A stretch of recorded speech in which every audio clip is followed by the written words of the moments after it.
10월 8일 목요일 새벽 예배 시작하겠습니다. 모두 사도신경으로 신앙 고백하시겠습니다. 나는 전능하신 아버지 하나님 천지의 창조주를 믿습니다. 나는 그의 유일하신 아들 우리 주 예수 그리스도를 믿습니다. 그는 성령으로 잉태되어 동정녀 마리아에게서 나시고 본디오 빌라도에게 고난을 받아 십자가에 못 박혀 죽으시고 장사된 지 사흘 만에 죽은 자 가운데서 다시 살아나셨으며 하늘에 오르시어 전능하신 아버지 하나님 우편에 앉아 계시다가 거기로부터 살아있는 자와 죽은 자를 심판하러 오십니다. 나는 성령을 믿으며 거룩한 공교회와 성도의 교제와 죄를 용서받는 것과 몸의 부활과 영생을 믿습니다. 아멘. 찬송 425장 함께 부르겠습니다.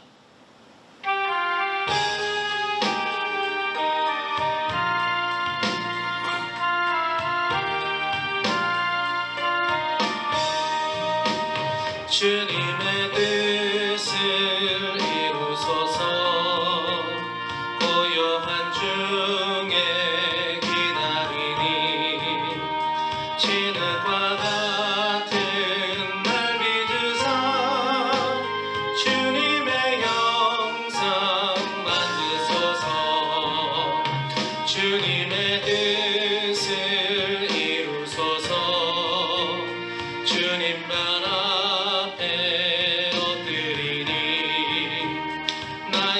속을 살피시사 눈보다 이게 하옵소서. 주님의 뜻을 이루소서. 병들어 몸이 피곤할 때 권능의 손을 내게 펴사 강건케 하여 주님의 뜻을 이루소서. 온전히 나를 주장하사 주님과 함께 동행함을 만민이 알게 하옵소서. 아멘. 네, 오늘 나누실 말씀 사무엘하 1장 23절에서 27절까지 말씀입니다. 사울과 요나단이 생전에 사랑스럽고 아름다운 자이러니 죽을 때에도 서로 떠나지 아니하였도다. 그들은 독수리보다 빠르고 사자보다 감하였도다. 이스라엘 딸들아 사울을 슬퍼하여 울지어다. 그가 붉은 옷으로 너희에게 화려하게 입혔고 금 놀이개를 너희 옷에 채웠도다. 오호라 두 용사가 전쟁 중에 엎드러졌도다. 요나단이 내 산 위에서 죽임을 당하였도다. 내 형 요나단이여 내가 그들을 애통함은 그들은 내게 심히 아름다움이라.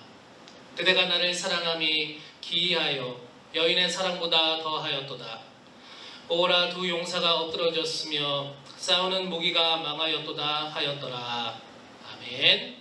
하나님의 사랑하심과 또 은혜가 성도 여러분들에게 충만하시기를 기도합니다.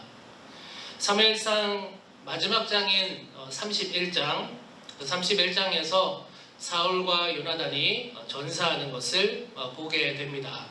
그리고 오늘 사무엘하를 시작하는 것입니다. 사무엘하를 시작하면서 자신과 또 자신의 부하들을 가족과 재산들을 약탈하던 아말렉 족속을 물리치고 전열을 가다듬고 있는 다윗이 등장하면서 사무엘하가 시작하고 있습니다. 그러던 중에 한 아말렉 청년이 등장하는데 이 청년이 사울과 요나단의 죽음을 알리게 됩니다. 그러면서 죽음의 위기에 처한 사울을 이 아말렉 청년이 사울의 요청을 받아서 자신을 죽여달라 하는 사울의 그 요청을 응해서 사울을 죽이고 그 증표로 사울의 왕관과 팔고리를 이렇게 내어 보이면서 다윗에게 그 전사 소식을 알리고 있는 것입니다. 그 소식을 들은 다윗은 먼저 옷을 찢고 또 금식하였다, 이렇게 그래서 슬퍼했다라는 것이죠. 기록하고 있습니다. 그리고 그 소식을 전한 아말렉 청년을 이제 처분하는데, 여호와의 기름 부음 받은 자를 네가 죽였다라는 죄명으로 처형하게 됩니다. 왜 다윗은 이 아말렉 청년을 죽였을까 질문을 할 수 있게 되는 장면입니다. 왜냐하면 이 청년의 말에 의하면 사울이 자신을 죽여달라고 했기 때문에 자신은 명예로운 죽음을 원했던 사울을 그렇게 원하는 대로 했을 뿐이고, 또 그 소식을 내가 다윗에게 가장 먼저 가서 전함으로 무언가 자신에게 포상이라도 있지 않을까, 그런 차원에서 왔을 것인데 말입니다. 그래서 죽이는 것은 좀 과하지 않았을까, 이렇게 생각할 수도 있는 대목인 것입니다. 그러나 아말렉 청년의 말은 사실 거짓이었음을 사무엘상 31장을 보면 알 수 있게 됩니다. 사울의 죽음 장면을 한번 보겠습니다. 31장 4절인데, 그가 무기를 든 자에게 이르되 내 칼을 빼어 그것으로 나를 찌르라. 할례 받지 않은 자들이 와서 나를 찌르고 모욕할까 두려워하노라 하나, 무기를 든 자가 심히 두려워하여 감히 행하지 아니하는지라.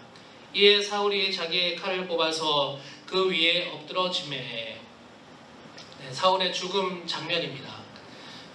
아말렉 청년이 사울의 요청을 받아서 찌른 것이 아니라 사울이 스스로 칼 위에 엎드려져서 죽었음을 알 수 있는 장면이죠. 그리고 이 장면에는 아말렉 청년이 등장하고 있는 것이 어느 구절에도 없다라는 것입니다.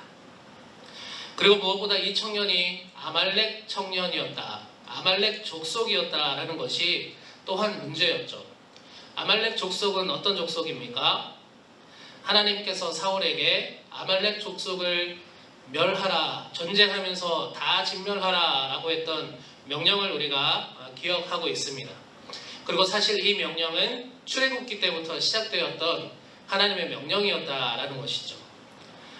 사울이 이 진멸하라는 명령에 온전히 순종하지 않아서 결정적으로 하나님께 버림받기도 한 이 아말렉 족속은 이스라엘에게 있어서는 굉장히 원수와도 같은 하나님의 지엄한 명령이 주어졌던 족속이었다라는 것입니다.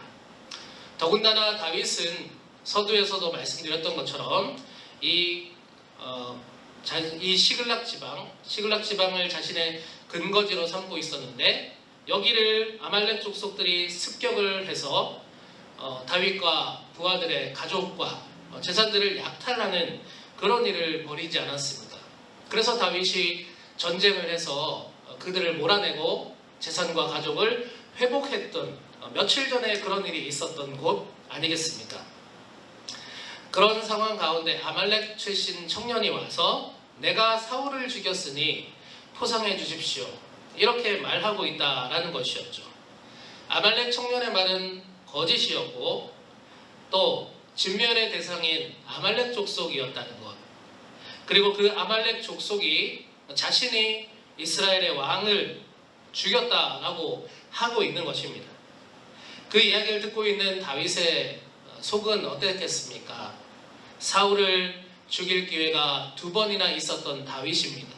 그렇지만 사울은 하나님의 기름 부음을 받은 자, 이스라엘의 왕이기에 내가 감히 사울을 해할 수 없다 하며 그렇게 사울 왕을 대했던 다윗인데, 이 아말렉 청년이 자신이 사울을 죽였다, 이스라엘 왕을 죽였다 라고 하니 속이 뒤집어졌을 것입니다. 그래서 이 아말렉 청년을 처형했다라고 볼 수 있겠습니다. 사울과 요나단, 이 두 사람의 죽음을 두고 다윗이 어떻게 행동하였는가가 오늘 사무엘하 1장에 기록되어 있는 것이며, 그것이 오늘 우리에게 주시는 간약 1장의 중요한 메시지라 할 수 있겠습니다. 사울은 처음에는 다윗을 사랑하였으나 후에는 질투해서 다윗을 죽이려고까지 했던 자였습니다. 하지만 어찌되었든 하나님께 기름 부음을 받았던 이스라엘의 초대 왕이었습니다. 그리고 사울의 딸 미갈은 다윗의 아내였으니 사울은 다윗의 장인이기도 했던 것이죠. 요나단은 사울의 아들로 다음 왕위를 이을 가능성이 가장 높았던 인물이지만 다윗을 향한 하나님의 계획을 요나단은 알고 있었고 그 계획에 순종하였고 다윗에게 네가 왕이 되는 것이 하나님의 뜻이다 이렇게까지 얘기했던 자였습니다. 그리고 진심으로 다윗의 친형들보다 더 아끼고 사랑했던 자가 요나단이었다라는 것이죠. 사울의 죽음, 다윗의 입장에서 아니면 그냥 인간적인 생각으로 보면 그렇게 자기를 괴롭히고 죽이려고 했던 자의 죽음입니다. 그러면 속으로라도 잘 죽었다 이렇게 생각할 법도 합니다. 심지어 제가 성경을 읽으면서 사울의 추격과 또 다윗의 이 쫓고 쫓기는 그 추격전을 보면서 아무 죄도 없고 오히려 사울을 그럼에도 위하는 다윗을 사울이 이렇게나 괴롭히는데 사울이 참 제가 읽으면서도 밉고 또 못마땅했습니다. 그리고 그걸 다윗은 2번이나 사울을 죽일 수 있었음에도 죽이지 않았다. 이런 모습을 보면서도 인간적으로 보면 답답하다라고까지 생각이 들었습니다. 활자를 읽는 저의 생각과 입장도 이 정도인데 당사자였던 다윗이었다면 얼마나 더 그랬을까 이렇게 생각할 수 있는 것이죠. 그러나 다윗은 한 번도 사울을 향해서 이와 같은 생각들을 품거나 또 표현하지 않았다라는 것입니다. 성경을 보면 한 번도 사울에 대한 미움이나 불평이 하나도 담겨있지 않다라는 것을 볼 수 있습니다. 오히려 사울은 자신을 죽이려고 했으나 다윗은 그를 끝까지 감쌌으며 이스라엘의 왕으로서 예우했던 것을 볼 수 있습니다. 그리고 이렇게 오늘 사무엘하 1장에 지금 애가를 부르는 건데 이 본문 애가처럼 사울과 요나단을 기리는 시를 읊으면서 그의 죽음을 어느 누구보다도 슬퍼했다라는 것입니다. 다윗이 어떻게 이렇게까지 할 수 있었을까요? 어찌 보면 사울은 원수입니다. 이 원수인 사울한테 어떻게 이렇게까지 할 수 있었을까요? 그것은 다윗이 사울 그 사람 자체를 본 것은 아니었다라고 생각합니다. 사울을 본 것이 아니라 그 위에 계시는 하나님께 다윗이 늘 시선이 가 있었기 때문에 가능한 일이었다라고 말씀드릴 수 있겠습니다. 우리도 마찬가지입니다. 우리의 눈이 사람에게 가 있으면 그 사람의 결점 찾는 것은 아주 잘할 것입니다. 그래서 결점밖에 보이지 않는 것이죠. 그러나 우리 눈을 하나님께 늘 고정하고 우리 위에서 운행하고 계시는 하나님을 생각하며 살아간다면 이것도 하나님의 은혜요, 저것도 하나님의 은혜요, 이렇게 주관자이신 하나님의 은혜를 고백할 수밖에 없을 것입니다. 판단은 누구의 것입니까? 판단은 하나님의 것입니다. 우리가 남을 함부로 판단해서는 안 되는 이유는 판단은 하나님의 것이기 때문입니다. 야고보서 4장 11절 형제들아 서로 비방하지 말라. 형제를 비방하는 자나 형제를 판단하는 자는 곧 율법을 비방하고 율법을 판단하는 것이라. 내가 만일 율법을 판단하면 율법의 준행자가 아니요 재판관이로다. 입법자와 재판관은 오직 한 분이시니 능히 구원하시기도 하시며 멸하기도 하시느니라. 너는 누구이기에 이웃을 판단하느냐. 이 말씀과 같이 모든 것의 주인은 하나님이시기에 주인 되신 하나님만이 판단하실 수 있다라는 것입니다. 다윗은 이것을 인정했고 이것을 아는 자였기 때문에 사울을 보면서 자신의 정욕으로 대하지 않을 수 있었던 것입니다. 하나님의 주관하신만을 바라보며 자신은 하나님이 부여해 주신 이 기름 부은 자 사울을 존중하는 것이 자신이 해야 될 일임을 고백하며 그렇게 행동했던 것입니다. 사랑하는 성도 여러분, 우리도 판단하기 때문에 이 판단보다는 하나님께 맡기려는 신앙의 자세가 필요할 것입니다. 이번 추석 때 혹시 형제를 또 부모를 판단해서 다투지는 않았는지 한번 돌아보시기 바랍니다.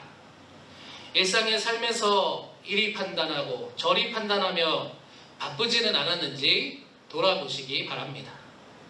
다윗과 같이 오로지 하나님께만 시선을 드리고 그분의 판단을 기다리는 우리가 될 수 있기를 원합니다. 그런 은혜가 저와 여러분들에게 있기를 간절히 소망합니다. 우리 주신 말씀 기억하면서 함께 기도하겠습니다. 하나님 감사합니다. 오늘 사무엘하 1장 다윗의 모습을 보게 하시고 이 다윗이 하나님 앞에 정말로 하나님의 주권자 되심을 인정하고 그 주권자 되심에 순종하며 나아가는 모습을 보게 됩니다. 자신을 아무리 괴롭혔던 그 원수되는 사울도 다윗은 한 번도 해하려고 하지도 않았고 미워하지도 않았어. 오로지 그 위에 계시는 하나님만을 바라보며 순종하며 그 주권을 인정하며 나아감을 보게 됩니다. 우리도 이 다윗의 모습을 본받아 살아가는 신앙인이 되게 하여 주시고 이 땅을 살아가는 현재 가운데에서 하나님의 주권을 인정하며 하나님이 주시는 모든 것을 은혜로 고백할 수 있는 우리가 되게 하시고 판단하지 않는 그리스도인 되게 하여 주시옵소서. 오늘 하루도 귀한 은혜 가운데 하나님과 동행하게 하여 주시옵소서. 감사드리며 우리 주 예수 그리스도 이름으로 기도드립니다. 아멘.